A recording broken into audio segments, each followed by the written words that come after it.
and across the country. We also want to again express our thoughts and support to State Senator John Hoffman, his wife Yvette, and their daughter. Our office will be here to support you and your family as we pursue justice and to help with whatever support you need. I want to thank the Bureau of Criminal Apprehension, the Hennepin County Sheriff's Office, the Brooklyn Park Police Department, and the hundreds of local, state, and federal law enforcement officers who worked tirelessly to apprehend Vance Boelter. People were understandably terrified over the last several days, and the state owes you a debt of gratitude for all of your swift work.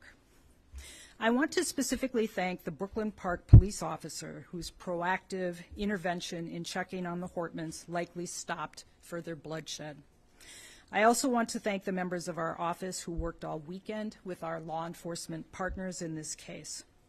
And I want to thank the medical team who provided emergency care to the Hoffmans. Although police have made an arrest, the investigation is ongoing, and so I'm limited in what I can share about it. On Saturday, our office filed charges against Mr. Boelter for second-degree murder and attempted murder, allowing us to obtain a nationwide arrest warrant which would allow law enforcement across the country to arrest him. These are the highest charges we can file by complaint, and it needed to be done quickly to get the warrant out. Mr. Boelter was taken into state custody, and our office intends to pursue first-degree murder charges against Mr. Boelter.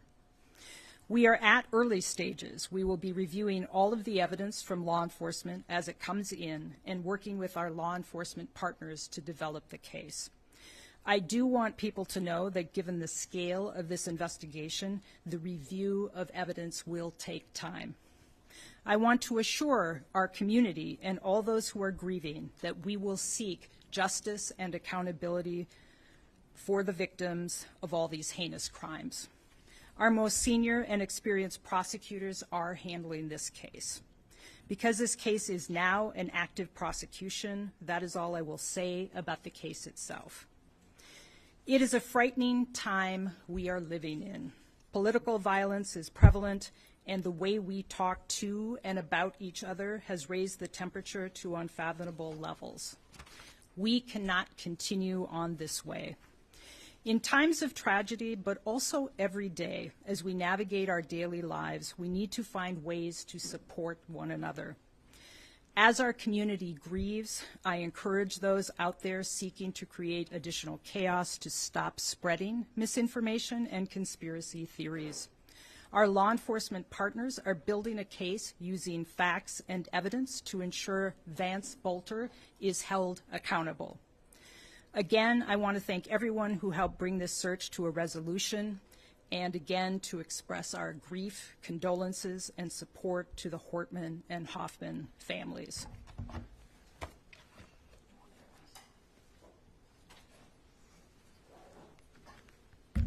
Good morning. I'm Dewana Witt, Sheriff of Hennepin County. I want to begin by expressing my deepest condolences to all those impacted by the unspeakable tragedy, especially to the families. I stand here with immense gratitude to the law enforcement agencies who responded with speed, strength, and commitment to justice and public safety. Thank you to the Brooklyn Park Police Department and the Champlin Police Department. Hennepin County is proud to have your team serve in our community as we grieve with you. Thank you to all the local, state, and federal agencies. Hundreds of first responders came together to bring justice to an unthinkable act of violence. Our mission was clear: protect the public, prevent further harm, and hold the perpetrator accountable. We all shared a singular goal: justice rooted in public safety. Vance Boelter inflicted unimaginable harm to our community Saturday morning, and he did it while impersonating the very people who are trusted to protect and serve. These violent acts strike at the heart of our democracy and the safety of those who serve the public with dedication and courage. Our hearts go out to Speaker Melissa Hortman and her husband Mark, their families, and their loved ones. We are also grateful Senator Hoffman and his wife Yvette are expected to recover, and we will be here to support them during their long journey of healing and grief. Today, the manhunt is over, but the investigation continues, and more importantly, the process to healing begins. We also need to mention that we know that this unspeakable act has left residual effects on many people in our communities, as we're still taking calls from people and organizations asking for additional resources. We grieve with those close to our victims, our families, and all community members. The last days have revealed the true strength of our unity both as a community and as law enforcement bound by a shared mission to protect and serve.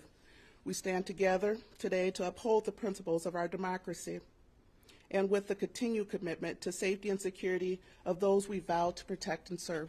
Thank you.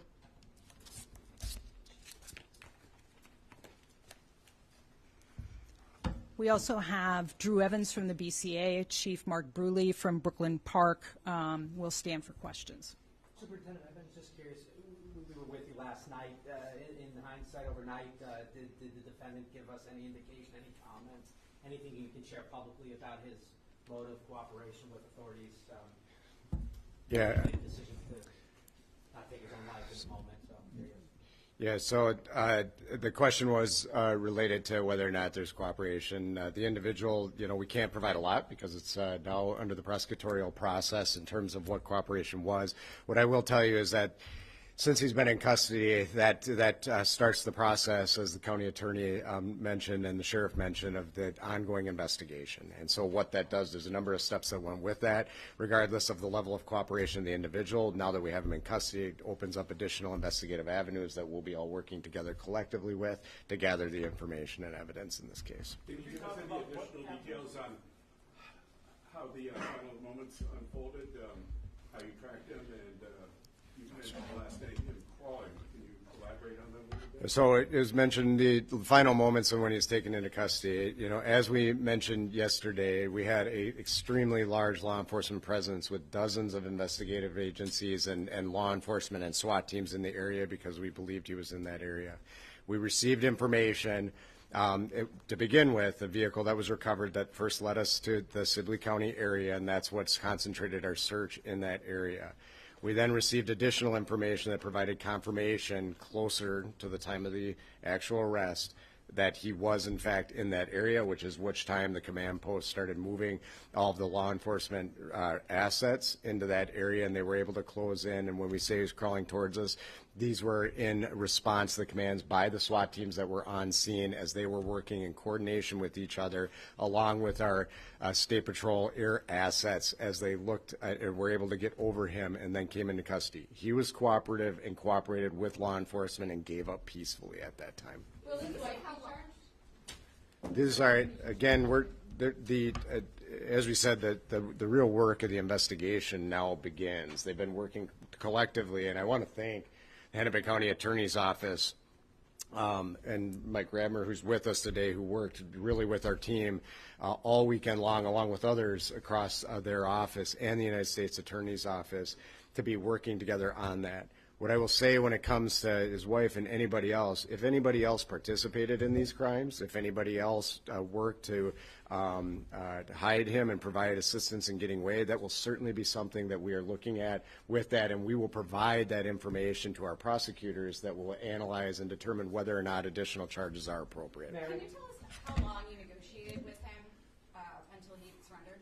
Yeah, so it was, I don't have the specifics. The question is, how long did we negotiate with him? It was a relatively short period of time because they were moving in and he was cooperative. So it wasn't a prolonged negotiation with him. It was more that they converged on him. And because of the extremely good coordination and what they're doing, I believe he's certainly in a position where he just had to give up because he knew he was surrounded by who was there. And Mary, I have a question. I know we're going to hear shortly from So- federal prosecutors. Yeah, so if I could just say, I think, as Drew said, we've shifted into prosecution right now. And so I understand why it was important to get information out there to the public because there was a person who was suspected of these murders. Right now, what we're trying to, everybody up here is trying to do is to protect the integrity of the investigation. And so I know there's a tension. I know people want information, and right now we're really trying to focus on the investigation so that we don't have all kinds of information out there, so that as law enforcement gathers that information, if we need to present it in court, there's integrity there. So I know you all have questions, but that's the reason we're really focusing on not sharing some information. Yes, Paul? And I have a legal question. Of course. Here shortly from Yes. federal prosecutors. I heard Yes. some attorneys pontificating on the morning news, and if the feds take this, it could be a death penalty case. I don't know the specifics there. But what are we going to hear today from across the street? And do you want this case in your jurisdiction in Hennepin County? So I know that the feds are going to make an announcement, and so they can speak for themselves. What I can assure our community is that we have filed charges. As you know, we intend to seek first-degree murder charges here. The penalty for that would be life without parole. So we intend to go forward on this case because we are accountable to protect our community and hold people who commit crimes in this county accountable. Is the prosecution being coordinated between two offices? Well, so as Drew said, there was plenty of coordination on finding him, and all law enforcement, the sheriff, Brooklyn Park, BCA, FBI, coordinated together to locate him. We certainly have been in conversation with the U.S. Attorney, and as I said, I think they're probably best able to answer questions. Is he doing the first appearance here, or is it going to be in federal court in St. Paul? Well, what would happen typically is that he would make an appearance, a first appearance in state court here at 1:30. We have been told that the feds were going to pick him up at 10, and then the feds can answer other questions about that. Thank you so much. Is he making